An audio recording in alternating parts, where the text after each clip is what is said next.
So what is critical is to think about your goals based on who you are. So it's important to understand your sweet spot and structure your goals based on that. So what trap we normally fall into is structure our goals around what others say. Especially in India, it's about what mom says or dad says or uncle says, aunt says or friends say. So that is first step, is to understand yourself completely and holistically. And then based on that goal or goals that you have set for yourself, then develop the strategy, because there will be multiple ways of achieving that goal. So developing the particular strategy based on your values and behaviors and expectations is the importance of strategy. Let's look at a corporate example. Microsoft, for instance, has the vision of having a computer on every desk in every home. Now that's a vision. It's always going to be a little bit out of reach, and it drives the actions that we take on a day-to-day basis, and that becomes your mission. The mission for Microsoft then becomes to provide operating systems for computers which will enable its vision. And then the strategy options for Microsoft would be many, but the one they picked based on who they are is to have an open architecture. So this contrasts with Apple, for whom open architecture would not work because their vision was about quality. So similarly, in the personal world, you need to look at your options and identify the option which works for you based on who you are and for the goal which you set for yourself.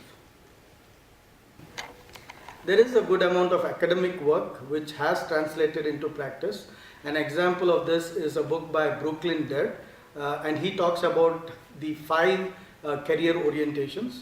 And the question is picking the right orientation depending on where you are at a point of time in your career. The 5 career orientations are a choice between whether you want freedom or you want security, whether you want advancement or you want balance, or maybe it is just a challenge that you're looking for at that point of career stage. So it is important for you to pick the right orientation and then craft a strategy towards your organization's goals and objectives. So there has to be an intersection of your goals, your career ambitions, and the organization's needs. So this creates a sweet spot. So like I described, one way of looking at it is that there are 5 career orientations. Part of the career orientation is also how you would like to include your family and other interests. For example, if you want to create a balanced strategy which balances career goals and the time you spend with your family, or the time you spend with yourself on an interest which is outside of work, it is for you to frame the way you approach your work to get advanced information, for example, on what is required on your work front, so that you can plan your other activities accordingly. So you need to also communicate extensively with the stakeholders so that they know what your plans are and they're assured that you will deliver. So if it is a company, that they will be assured that you are going to meet the expectations on, let's say, a project, despite you taking a break, let's say, for a photography trip. And if it is a family, they know that they will have your time when it is first available. So it is important to communicate. Sure, there are differences and it is important to understand the differences.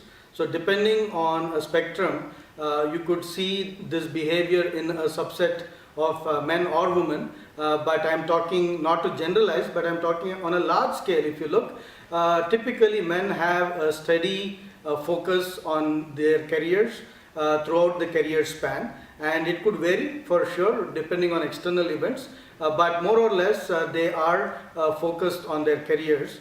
With women, you will find similar behavior, but you will also find a segment where the career focus would intensify or diminish depending on life events. As an example, when you are having a child, the impact on the women biologically is more significant, and hence you could expect that the focus on the career could diminish.